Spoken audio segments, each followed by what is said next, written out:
गुरुकुल की चौखट से लेकर अंतरिक्ष की ऊंचाइयों तक, यह है एक ऐसे युवा की कहानी जिसने अभी के आधुनिक दुनिया में वेदों के उच्चारण से लेकर रॉकेट की ध्वनि तक का सफर तय किया। ये कहानी है गोविंद कृष्णन एम की।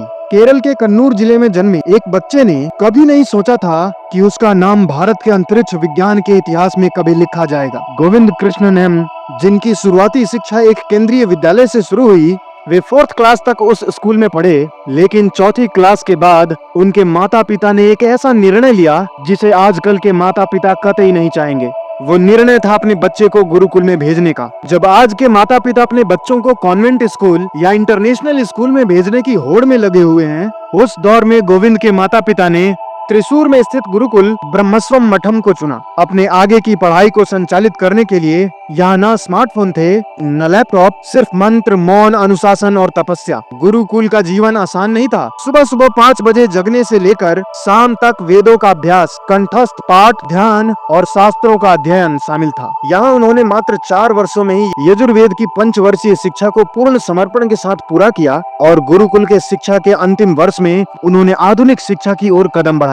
मैत्री विद्यालय, विवेकोदयम बॉयज हायर सेकेंडरी स्कूल, नदकाऊ में गुरुकुल में पढ़े विज्ञान और आधुनिक शिक्षा के दम पर इस स्कूल से 10वीं परीक्षा दी और सभी सब्जेक्ट्स में A+ ग्रेड प्राप्त किया। इसके बाद गोविंद ने 11वीं और 12वीं की पढ़ाई मंगलुरु के अल्वस कॉलेज में की। यहीं से उन्होंने JEE की तैयारी शुरू की और कठिन परिश्रम से उसे क्रैक भी किया। JEE एडवांस में आई उनकी बेहतरीन रैंकिंग के आधार पर गोविंद को तिरुवनंतपुरम में स्थित IIST में प्रवेश मिला। उनके JEE में आए रैंकिंग के आधार पर IIST में BTech की सीट मिली। दरअसल 2017 से IIST ने अपनी UG एडमिशन प्रक्रिया में JEE एडवांस में आए स्कोर पर आधारित कर दिया था। एडमिशन के लिए छात्रों को JEE एडवांस में अच्छा रैंक लाना आवश्यक है।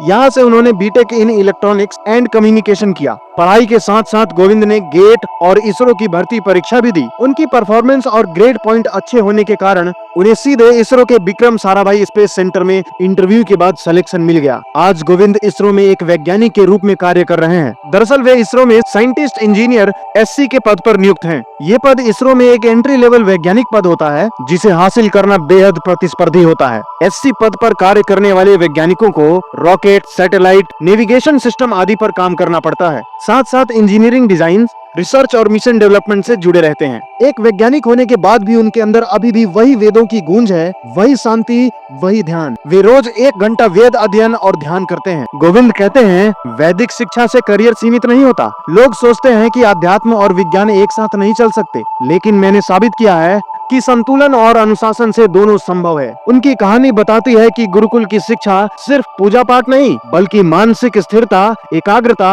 और स्मृति विकास का माध्यम है, जो आज की वैज्ञानिक दुनिया में भी उपयोगी है। आइए अब थोड़ा बात करते हैं इनके फैमिली बैकग्राउंड के बारे में। दरअसल उनके पिता हरीश कुमार भारतीय नौसेना में थे और बाद में बैंक में कार्यरत हुए। उनकी मां सुजा संगीत में स्नातक हैं। उनकी 2 जुड़वा बहनें भी हैं, जिसमें से एक बहन गायत्री मुंबई में फिजियोथेरेपिस्ट हैं। एक सादा परंपरागत परिवार जिसने गोविंद को पूर्ण स्वतंत्रता दी अपने रास्ते चुनने की। गोविंद कृष्णन एम की कहानी हमें बताती है कि अगर मन में धैर्य, शिक्षा के प्रति श्रद्धा और निरंतर साधना हो तो गुरुकुल से उठकर भी कोई अंतरिक्ष में सितारे छू सकता है। ये सिर्फ एक कहानी नहीं, ये है एक प्रेरणा, जहाँ एक ओर मंत्रों की गूंज हो और दूसरी ओर रॉकेट की गड़गड़ाहट। वहाँ जन्म लेता है एक ऐसा विज्ञान जो आत्मा से जुड़कर अंतरिक्ष को छूता है।